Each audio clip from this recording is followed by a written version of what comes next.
নমস্কার। এন বাংলা সংবাদে আপনাদের সকলকে স্বাগত। বিশ্বের সবচেয়ে অত্যাধুনিক ফাইটার জেট F-35কে শাটডাউন করল ইরান। ইরানের সংবাদ মাধ্যমের পক্ষ থেকে এই খবরটি জানানো হয়েছে। শুধুমাত্র ইরানের সংবাদ মাধ্যম নয়, বিশ্বের সবচেয়ে বড় বড় নিউজ চ্যানেলগুলো এই খবরটি প্রকাশিত করেছে যে ইরানের পক্ষ থেকে আমেরিকার F-35 বোমারু বিমানকে শাটডাউন করা হয়েছে। অবশেষে আমেরিকার পক্ষ থেকেও এটি স্বীকার করে নেওয়া হয়েছে যে হ্যাঁ, তাদের F-35 উপর আক্রমণ হয়েছে। সম্ভবত এই আক্রমণটি ইরান করেছে, এটা আমেরিকার পক্ষ থেকে বলা হয়েছে। মজার বিষয়, সম্ভবত কি আছে, আপনাদের F-35 বিমানের উপর আক্রমণ ইরানই তো করবে, কারণ আপনাদের যুদ্ধ তো ইরানের সাথেই চলছে। ইরান ছাড়া অন্য কে হতে পারে যে আপনাদের এই বিমানের উপর আক্রমণ করবে? কিন্তু দেখুন, মোটের উপর বিষয় হচ্ছে F-35কে ইরান শাটডাউন করেছে, সেটি কিন্তু বড় কথা না। আমেরিকার পক্ষ থেকে গোটা বিশ্বে এই অ্যাডভার্টাইজমেন্ট করা হয়েছে যে তাদের যে যুদ্ধ বিমান অর্থাৎ F-35 রয়েছে সেটি স্টেলথ টেকনোলজি যুক্ত, অর্থাৎ এটি এমন একটি টেকনোলজি এই বিমানে ব্যবহার করা হয়েছে যেখানে বিশ্বের তাবড় তাবড় র্যাডার সিস্টেম এই যুদ্ধ বিমানকে ডিটেক্ট করতে পারবে না। অর্থাৎ আপনার দেশে যতই উন্নত থেকে উন্নত প্রযুক্তির র্যাডার সিস্টেম হোক, সেই র্যাডার সিস্টেমকে ফেলিওর করে ঠিক নিজের টার্গেটে গিয়ে বোমা বর্ষণ করতে সক্ষম এই F-35। কিন্তু সেই F-35কে শাটডাউন করেছে ইরান, যেখানে বলা হয় এই F-35 এর মধ্যে এত হাইটেক টেকনোলজি ইউজ করা হয়েছে, যেখান মাধ্যমে F-35 যখন কোনো শত্রুপক্ষের দিক হয়ে ওড়ে তখন তার র্যাডার সিস্টেম এতটা হাই টেকনোলজি যে শত্রুপক্ষের 100 বা 150 কিলোমিটার আগে কোথায় শত্রুপক্ষের বিমান রয়েছে, কোথায় শত্রুপক্ষের এয়ার ডিফেন্স রয়েছে, সেগুলি কিভাবে সেই F-35 যুদ্ধ বিমানের উপর আক্রমণ করতে সক্ষম হয়, সম্পূর্ণ কিছু রিয়েল টাইম জোনে ককপিটে বসে থাকা F-35 এর যে পাইলট তার কাছে অ্যালার্ট মুডে চলে আসে। অর্থাৎ কোনো এয়ার ডিফেন্স সিস্টেম যখন F-35 এর উপর হামলা করবে, হামলা করার ঠিক আগেই F-35 জেনে যায় যে ওই এয়ার ডিফেন্স সিস্টেম আমাকে শাটডাউন করতে পারে বা ওই যুদ্ধ বিমানের মাধ্যম দিয়ে আমাকে শাটডাউন করা যেতে পারে। এতটা অ্যাডভান্স টেকনোলজি যুক্ত F-35, যে F-35 আমেরিকার গর্ব ছিল, সেই F-35কে ইরানের মতন একটি দেশ, যে দেশে নেই কোনো হাই কোয়ালিটির র্যাডার টেকনোলজি, যে দেশের এয়ার ডিফেন্স সিস্টেম শুধুমাত্র যা রয়েছে সেটা হচ্ছে রাশিয়ার S-300, এবং রাশিয়ার S-300 এর পক্ষ থেকেও আমেরিকার F-35 এর মতো উন্নত যুদ্ধ বিমানকে শাটডাউন করাও সম্ভব নয়। তাহলে এটা কি করে ইরানের পক্ষে সম্ভব হলো? আমরা বরাবর শুনে এসেছি এই যুদ্ধে যে ইরানকে লজিস্টিক সাপোর্ট করে যাচ্ছে রাশিয়া এবং চায়না, এবং সেটা রিয়েল টাইম বা পিন পয়েন্ট সাপোর্ট সেটা করে যাচ্ছে রাশিয়ার পক্ষ থেকে এবং চায়নার পক্ষ থেকেও করা হচ্ছে। হতেই পারে যে তার রাশিয়া এবং চায়নার সঠিক ইন্টেলিজেন্স সাহায্যেই ইরানের পক্ষ থেকে এই হাইলি সেন্সিটিভ এবং মডার্নাইজড, যাকে আমরা 5th জেনারেশনের ফাইটার জেট বলি, সেই ফাইটার জেটকে শাটডাউন করা সম্ভব হয়েছে। দেখুন, আজকে ইরান যে আমেরিকার এই 5th জেনারেশনের ফাইটার জেটকে শাটডাউন করেছে, সেটিতে আগামী দিনের আমেরিকার ডিফেন্স বাজেটের উপর বিভৎস প্রভাব পড়তে চলেছে।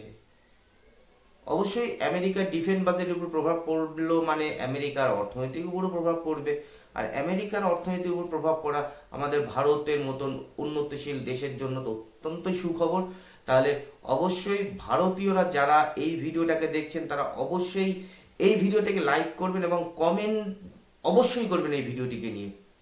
তো দেখুন, এই F-35 যুদ্ধ বিমান তৈরি করে আমেরিকার Lockheed Martin company. Lockheed Martin company তার টার্নওভার এত বড় যে সে বিশ্বের অনেক দেশকে কিনে নিতে পারে, অর্থাৎ অনেক দেশের ইকোনমির থেকেও লকহিড মার্টিনের টার্নওভার এত বড়।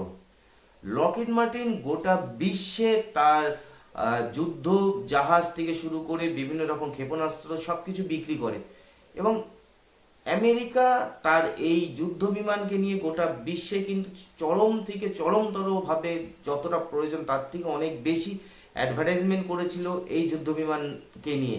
সাম্প্রতিক আপনাদের মনে আছে, আমেরিকা ভারতকে বাই ফোর্স বলুন বাই প্রেশার বলুন তিনি বলেছিলেন যে ভারত যেন তাদের এই 5th জেনারেশনে স্টেলথ টেকনোলজি যুক্ত F-35 কেনে। যাই হোক, সেটা ভারত কিনবে কি কিনবে না সম্পূর্ণ নিতান্ত সেটা ভারতের বিষয়। আমেরিকা বাই ফোর্স, আমেরিকা চেয়েছিল ভারত যেন তার এই F-35 যুদ্ধ বিমানটিকে কেনে। অবশ্যই ভারত কেনেনি, এটা ভারতে যারা ডিপ্লোমেসি রয়েছে, যারা ডিফেন্সের সাথে যুক্ত রয়েছে তাদের অবশ্যই এটা সবচেয়ে ভালো অ্যানালাইসিস ছিল যে তারা F-35 কেনেনি। আজকে F-35কে ইরানের মতন একটি দেশ, যে দেশে ঠিকঠাক এয়ার ডিফেন্স সিস্টেম নেই, ঠিকঠাক র্যাডার সিস্টেম নেই, সেই দেশ আমেরিকার এই তথাকথিত উন্নত ফাইটার জেট F-35কে শাটডাউন করে দিচ্ছে। তার মানে বুঝতে পারছেন, সেই কারণের জন্যই ভারত হয়তো F-35 না কিনে 114টি রাফেল যুদ্ধ বিমান কেনার এগ্রিমেন্ট সই করেছে ফ্রান্সের সাথে। ফ্রান্সের দাসল এভিয়েশন যে রাফেল যুদ্ধ বিমান বানায়, আমাদের কাছে অলরেডি আগে 36টা ছিল, এখন ভারত আবার 114টির অর্ডার করেছে। হয়তো ভারতের অ্যানালিসিসটা খুব ভালো করে বুঝে গিয়েছিল, যার ফলে আমেরিকার এই F-35 প্রোপাগান্ডাতে ভারত পা দেয়নি। তাহলে আজকের ডেটে দাঁড়িয়ে ইরান যখন আমেরিকার সবচেয়ে ভালো যুদ্ধ বিমানকে, স্টেলথ যুদ্ধ বিমান, 5th জেনারেশন যুদ্ধ বিমান, তাকে যখন শাটডাউন করেছে, অর্থাৎ গোটা বিশ্বে আমেরিকার ডিফেন্স মার্কেটটা কিভাবে প্রভাবিত হচ্ছে আপনারা বুঝতে পারছেন। এবং এই নিউজের উপর গোটা বিশ্বের যারা ডিফেন্স অ্যানালাইসিস আছে তারা কিন্তু নজর রাখছে। হ্যাঁ, অনেক দেশের কাছে এই F-35 যুদ্ধ বিমান রয়েছে এবং আমেরিকা দিয়েছে, এবং তারা আমেরিকার কথার উপর ভরসা করে যুদ্ধ বিমানটি নিয়েওছে। তাদের এই যুদ্ধ বিমান কেনার পরে তারা ভাবছে এখন এই যুদ্ধ বিমানটি কতটা সুরক্ষিত। আজ ইরানের মতন দেশ এই হাইলি টেকনোলজি যুক্ত যুদ্ধ বিমানকে শাটডাউন করে দিতে সক্ষম, তাহলে আমরা এই যুদ্ধ বিমানটিকে নিয়ে আমরা কি টাকা দিয়ে সাদা হাতে পুষছি না তো?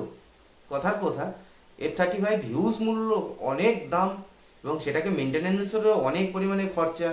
ঠিক ওই যে আমি কিছুক্ষণ আগে বললাম সাদা হাত দিয়ে পোষার মতন, এখন বিভিন্ন দেশের কাছে তো ঠিক এটাই দাঁড়িয়ে গেছে। রিসেন্ট আপনাদের মনে আছে আমাদের বেঙ্গালুরু এয়ারপোর্টে ব্রিটেন সরকারের F-35 যেটা আমেরিকার কাছ থেকে গিয়েছিল, সেটা টানা 45 দিন গ্যারেজ হয়েছিল, এবং তাকে রয়্যাল এয়ারফোর্সের মাধ্যমে যে কার্গো শিপ হয় সেই কার্গো শিপ নিয়ে এসে সেই F-35 বিমানের পার্ট আলাদা আলাদা করে নিয়ে যেতে হয়। তো এই তো হচ্ছে ঘটনা। তো দেখুন, এরপরে আমেরিকার যে F-35 ইরান শাটডাউন করেছে, আমেরিকা যে এর ফিডব্যাক দেবে না এটা তো ধরাই চলে না। আমেরিকার পক্ষ থেকে এখন বলা হচ্ছে যে ইরানের যে ওয়াটার পিউরিফিকেশন সিস্টেমগুলো রয়েছে, অর্থাৎ জল শোধনাগার যেগুলো, ইরানে বা আরব কান্ট্রিতে সেরকম পানীয় জলের কোনো নির্দিষ্ট ব্যবস্থা নেই। তারা সমুদ্রের জলটিকে ফিল্টার করে পানীয় জল হিসেবে ব্যবহৃত করে। ইরানেও একই সিস্টেম, কিন্তু সৌদি আরবের তুলনায় ইরানের জলের চাহিদা একটু আছে, বা সমুদ্র জল ছাড়াও তারা অন্য কিছুর মাধ্যম তো জলের পানীয় জলের ব্যবস্থা করতে পারে, কিন্তু সেটা পরিমাণ খুবই কম। আজকে যদি আমেরিকার পক্ষ থেকে সৌদি আরবে সেই ওয়াটার ফিল্টার যে সিস্টেম রয়েছে, যেখানে সমুদ্রের জল ফিল্টার করে পানীয় জল রূপান্তরিত করা হয়, সেই ফিল্টারের উপর যদি হামলা করা হয়, তাহলে পরে ইরানও কিন্তু ছেড়ে দেবে না। ইরানও হামলা করবে আরবের উপর। আরবের দেশগুলোরও একই অবস্থা, তারাও এই সমুদ্রের জলটিকে রিফাইন করে তাদের পানীয় জল হিসেবে ব্যবহৃত করা হয়। অর্থাৎ এই যুদ্ধটি তৈল যুদ্ধ থেকে রূপান্তরিত হয়ে এখন পানীয় যুদ্ধতে পরিণত হতে চলেছে। অর্থাৎ আজকে আমেরিকা যদি ইরানের এই পানীয় জল সিস্টেমের উপর হামলা করে, তাহলে ইরানে জলের সংকট সৃষ্টি হবে, জলের অভাবে অনেক লোক মারা যাবে। ইরান কিন্তু ছেড়ে দেবে না, ইরানও কিন্তু সরাসরি হামলা করবে সৌদি আরবের সেই ওয়াটার ফিল্টারগুলোর উপর যার উপর বেঁচে রয়েছে গোটা সৌদি আরবের জনগণ। সেটা নষ্ট হলে পরে সৌদি আরবের মানুষজনও জলে তৃষ্ণায় মারা যাবে। আলটিমেটলি এই যুদ্ধে আমেরিকার কোনো ক্ষতি হচ্ছে না। হ্যাঁ, আমেরিকা আর্থিক ক্ষতি হচ্ছে, আমেরিকা আর্থিকভাবে ক্ষতিগ্রস্ত, আমেরিকার জনগণের কোনো ক্ষতি হচ্ছে না। যা ক্ষতি হচ্ছে ইরান এবং আরব কান্ট্রি ও ইসরায়েলের। আজকে যুদ্ধর বিভীষিকা এমন একটা জায়গায় পৌঁছে গেছে যে এলপিজি এবং ক্রুড অয়েল অবশ্যই তো রয়েছে, তার দাম চরম থেকে চরমতম জায়গায় গিয়ে পৌঁছানোর কথা বিশেষজ্ঞরা বলছে। এবং বিশেষজ্ঞরা এটা ধারণা করছে যদি এই যুদ্ধ 2 থেকে 3 মাস দীর্ঘায়িত হয়, তাহলে অবশ্যই এলপিজি এবং জ্বালানি ও তেলের সংকট অনিবার্য। অর্থাৎ গোটা বিশ্বকে আমেরিকা এবং ইসরায়েল ইচ্ছাকৃতভাবে তৃতীয় বিশ্বযুদ্ধের মুখে ঠেলে দিয়েছে, যেখানে আর্থিক অভাব, জ্বালানি সংকট এবং জলের অভাবে মানুষ মারা যাচ্ছে।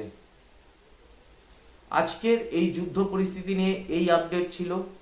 যদি ভিডিওটিকে ভালো লেগে থাকে তাহলে অবশ্যই চ্যানেলটিকে সাবস্ক্রাইব করে আমাদের সঙ্গে থাকবেন।